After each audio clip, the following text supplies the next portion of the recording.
এই নারীটি নিজের ধনী স্বামীকে মেরে ফেলার জন্য এক ভয়ঙ্কর পরিকল্পনা করল। সে স্বামীকে প্ররোচনা দিল একটা নদীতে ঝাঁপ দিতে, যেখানে চারদিকে ভয়ঙ্কর কুমির ভরা। স্বামী অনেকক্ষণ পানির নিচে থাকার পরও ওপরে ভেসে উঠল না। ডিয়া মনে করল অবশেষে তার ইচ্ছা পূরণ হতে যাচ্ছে। স্বামী মারা গেলে সে পাবে 1000 কোটি টাকার সম্পত্তি। কিন্তু ঠিক তখনই সেই বুড়ো স্বামী নদী থেকে সাঁতরে ওপরে উঠে এলো। আসলে সে সাঁতার জানত, সে শুধু স্ত্রীর সাথে একটু মজা করছিল। কিন্তু নিষ্ঠুর ডিয়া এত সহজে হাল ছাড়ার মেয়ে নয়। সে আবার স্বামীকে বলল, আমার জন্য একটা ক্লিফ ডাইভিং দেখাও। তার সুন্দরী স্ত্রীর মিষ্টি কথায় ধনী স্বামী আর কিছু ভাবল না। সে সরাসরি উঁচু পাহাড়ের চূড়ায় উঠে গেল। গভীর একটা শ্বাস নিল, তারপর নিচে পানির দিকে এক লাফে ঝাঁপ দিল।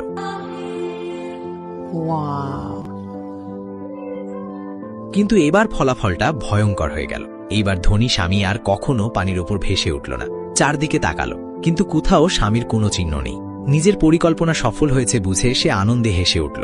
সে কল্পনা করতে লাগল এখন থেকে তার জীবন হবে অঢেল সম্পদ আর স্বাধীনতার জীবন। কিন্তু ঠিক তখনই তার মাথায় একটা ভয়ঙ্কর কথা এলো। সে হঠাৎ মনে করল সে তো স্পিডবোট চালাতেই জানে না। এদিকে নৌকাটা নদীর স্রোতে ভেসে যাচ্ছে। ভয়ে ডিয়া তাড়াতাড়ি মোবাইল বের করে পুলিশে ফোন দিতে চাইল। কিন্তু এই গভীর জঙ্গলের মধ্যে মোবাইলে একটুও নেটওয়ার্ক নেই। ভয়ে কাঁপতে কাঁপতে সে জোরে জোরে চিৎকার করতে লাগলো। কিন্তু যতই সে চিৎকার করুক, কোথাও থেকে কোনো উত্তর এলো না। চারদিকে শুধু নিস্তব্ধ জঙ্গল। এই একাকিত্ব আর ভয়ের মধ্যে ডিয়া কোনায় বসে হাউমাউ করে কাঁদতে লাগলো। সময় ধীরে ধীরে কেটে যাচ্ছে। 2 ঘন্টা ধরে সেই নৌকায় আটকে আছে। অবশেষে সে বুঝল এভাবে বসে থাকলে চলবে না। তাই সে নিজেই স্পিডবোট চালানোর চেষ্টা করল। অদ্ভুতভাবে এলোমেলোভাবে বোতাম টিপতে টিপতে সে ভুল করে নৌকার নোঙর তুলে ফেলল। তারপর আরেকটা ভুল করতেই স্পিডবোট হঠাৎ পুরো গতিতে চলতে শুরু করল। কিন্তু সামনে এগোনোর বদলে নৌকাটা একই জায়গায় পাগলের মতো ঘুরতে লাগলো।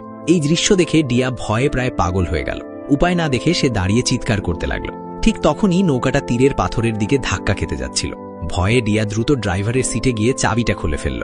কিন্তু অতিরিক্ত ভয়ের কারণে তার হাত কেঁপে গেল, আর চাবিটা সরাসরি নদীর পানিতে পড়ে গেল।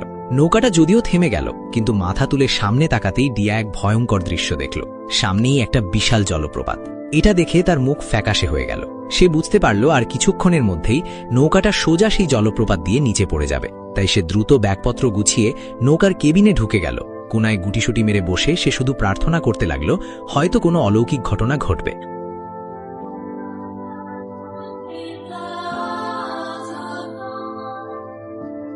অদ্ভুতভাবে ডিয়ার ভাগ্য এবার ভালোই ছিল।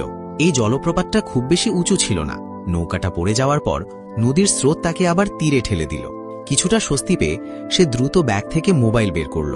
কিন্তু দুর্ভাগ্য, এখনো মোবাইলে একটুও নেটওয়ার্ক নেই। হতাশ হয়ে সে চিৎকার করে উঠল। কিছুক্ষণ পর সে নিজেকে একটু শান্ত করল। প্রথমে ব্যাগ থেকে একটা আই প্যাচ বের করে চোখে লাগালো। তারপর সাহস বাড়ানোর জন্য কয়েক চুমুক শক্ত মদ খেল। সে বুঝতে পারল এভাবে বসে থাকলে মৃত্যু নিশ্চিত। তার চেয়ে জঙ্গলে ঢুকে বেঁচে থাকার চেষ্টা করাই ভালো। হয়তো সেটাই তার বেঁচে থাকার শেষ সুযোগ। এই ভাবনা মাথায় আসতেই সে আয়নার সামনে দাঁড়ালো, নিজেকে সুন্দর করে মেকআপ করল। তারপর পরল একটি উজ্জ্বল লাল রঙের পোশাক আর পায়ে দিল 10 সেন্টিমিটার উঁচু হাই হিল। এরপর ডিয়া সরাসরি বিপদে ভরা সেই গভীর জঙ্গলের দিকে হাঁটতে শুরু করল। কিন্তু বেশি দূর যাওয়ার আগেই সে মাটিতে কিছু অদ্ভুত প্রাণীর পায়ের ছাপ দেখতে পেল। সে সেই পায়ের ছাপের দিকে তাকিয়ে দেখল সামনে নদীর ধারে একটা বিশাল ভালুক পানি খাচ্ছে। এই দৃশ্য দেখে ডিয়া ভয়ে একদম স্থির হয়ে গেল। ঠিক তখনই ভালুকটা মাথা তুলে ডিয়াকে দেখতে পেল। পরের মুহূর্তেই ভালুকটা তার দিকে দৌড়ে আসতে শুরু করল। ভয়ে ডিয়া পাগলের মতো দৌড়াতে লাগল। কিন্তু তার পায়ে ছিল উঁচু হাই হিল, তাই বেশিক্ষণ দৌড়াতে পারল না। হঠাৎ ভারসাম্য হারিয়ে সে মাটিতে পড়ে গেল। এদিকে ভালুকটা প্রায় তার কাছে পৌঁছে গেছে। মরম ভয় পেয়ে ডিয়া দ্রুত হাই হিল খুলে ভালুকের দিকে ছুঁড়ে মারল। অদ্ভুত ব্যাপার হলো, ভালুকটা হঠাৎ সেই জুতোর গন্ধে আকৃষ্ট হয়ে গেল। সে জুতোর কাছে গিয়ে পাগলের মতো শুঁকতে আর চাটতে লাগল।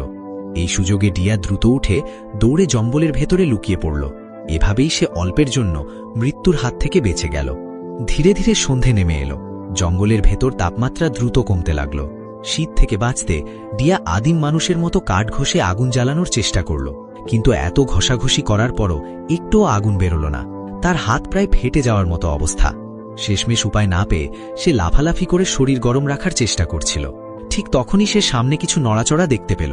মনে হলো একটা সাদা রঙের মাংসাশী প্রাণী দাঁড়িয়ে আছে। ভয় পেয়ে ডিয়া সঙ্গে সঙ্গে দৌড় দিল। কিন্তু অন্ধকারের কারণে হঠাৎ সে একটি গাছের গুড়িতে হোঁচট খেল। মাটিতে পড়েই সে অজ্ঞান হয়ে গেল। পরের দিন সকালে ডিয়া ধীরে ধীরে জ্ঞান ফিরে পেল। তখন সে বুঝতে পারল গতরাতের সেই সাদা প্রাণীটি আসলে একটি ছোট নিরীহ শিয়াল ছিল। কিন্তু এত ভয়ঙ্কর ঘটনার পর ডিয়া এখন ভীষণ ক্ষুধার্ত। তার পেট যেন পিছের সাথে লেগে গেছে। উপায় না পেয়ে সে ব্যাগ থেকে মোবাইল বের করে খাবারের ছবি দেখতে লাগল। ভাবল হয়তো এতে একটু মন ভরবে, কিন্তু উল্টো তার ক্ষুধা আরও বেড়ে গেল। হঠাৎ সে ব্যাগে 1 বোতল ফাউন্ডেশন দেখতে পেল। ক্ষুধায় পাগল হয়ে সে সেটাই মুখে ঢেলে দিল, কিন্তু পরের মুহূর্তেই বিরক্ত হয়ে সব উগড়ে দিল। ডিয়া যখন বুঝতে পারছিল না কি করবে, তখন পাশে থাকা ছোট শিয়ালটা মনে হলো তার সমস্যাটা বুঝতে পারল। শিয়ালটা সামনে সামনে হাঁটতে লাগলো। ডিয়া তার পেছন পেছন চলতে লাগলো। কিছু দূর যাওয়ার পর তারা একটা পানির উৎসের কাছে পৌঁছল। তৃষ্ণায় কাতর ডিয়া দ্রুত পানি তুলে বড় বড় চুমুকে পান করতে লাগল। শুধু তাই নয়, পাশেই অনেক অদ্ভুত ছোট মাশরুম জন্মেছে। দেখতে বেশ সুস্বাদু লাগছিল। ক্ষুধার্ত ডিয়া কিছু না ভেবেই মাশরুমগুলো তুলে নিল। তারপর একটা কাঠ দিয়ে সেগুলো ছোট ছোট করে কাটল আর পারফিউম ছিটিয়ে মশলার মতো ব্যবহার করল। এরপর সে আনন্দ করে মাশরুম খেতে লাগল। কিছুক্ষণের জন্য ডিয়ার ক্ষুধা মিটে গেল, কিন্তু অল্প সময়ের মধ্যেই তার মাথা ঘুরতে শুরু করল। চারপাশ যেন ঘুরছে। এমনকি সে দেখতে পেল আগের সেই ছোট শিয়ালটা মনে হচ্ছে যেন মানুষ হয়ে গেছে। আসলে ডিয়া এক ধরনের বিষাক্ত মাশরুম খেয়েছিল। বিষ শরীরে ছড়িয়ে পড়তেই তার চোখ অন্ধকার হয়ে এলো। পরের মুহূর্তেই সে আবার অজ্ঞান হয়ে পড়ল। ভাগ্য ভালো, সে খুব বেশি মাশরুম খায়নি, তাই কিছুক্ষণ পরই আবার জ্ঞান ফিরে পেল। আবার জঙ্গলের পথে হাঁটতে শুরু করল ডিয়া। হঠাৎ সে অবাক হয়ে দেখল জঙ্গলের ভেতর থেকে ধোঁয়া উঠছে। সে ভাবল যেখানে ধোঁয়া আছে সেখানে হয়তো মানুষও আছে। এই আশায় সে দ্রুত সেই ধোঁয়ার দিকে দৌড়ে গেল, কিন্তু কাছে গিয়ে সে হতাশ হয়ে গেল। ওটা কোনো মানুষের রান্নার ধোঁয়া নয়, আসলে প্রচণ্ড গরমে একটা বড় গাছ নিজে থেকেই আগুন ধরে গিয়েছিল। ডিয়া যখন একেবারে হতাশ হয়ে পড়েছে, ঠিক তখনই সেই জ্বলতে থাকা বিশাল গাছটা হঠাৎ তার দিকে ভেঙে পড়ল। ভাগ্যক্রমে গাছটা তার শরীরের গুরুত্বপূর্ণ জায়গায় পড়েনি। সে বেঁচে গেল, কিন্তু তার নিচের অংশ গাছের গুড়ির নিচে আটকে গেল। যতই সে চেষ্টা করুক নিজেকে বের করতে পারল না। ঠিক তখনই আগের সেই ছোট শিয়ালটা আবার ফিরে এলো। সে মাটিতে বারবার গর্ত খুঁড়তে লাগল। মনে হলো সে যেন ডিয়াকে বাঁচার উপায় দেখাচ্ছে। ডিয়া সঙ্গে সঙ্গে বুঝে গেল। সে শিয়ালের মতো মাটিতে গর্ত খুঁড়তে শুরু করল। ঘন্টার পর ঘন্টা চেষ্টা করার পর অবশেষে সে গাছের নিচ থেকে বের হতে পারল। মুক্ত হয়ে সে শিয়ালটাকে কোলে তুলে নিল, কারণ এই ছোট প্রাণীটাই তার প্রাণ বাঁচিয়েছে। সেখান থেকে যাওয়ার আগে সে একটা জ্বলন্ত কাঠও সঙ্গে নিয়ে নিল। আগুন থাকায় সেই রাতে অন্তত তাকে আর ঠান্ডায় কষ্ট পেতে হল না। কিন্তু হঠাৎ আকাশে একটা বিকট বজ্রধ্বনি শোনা গেল।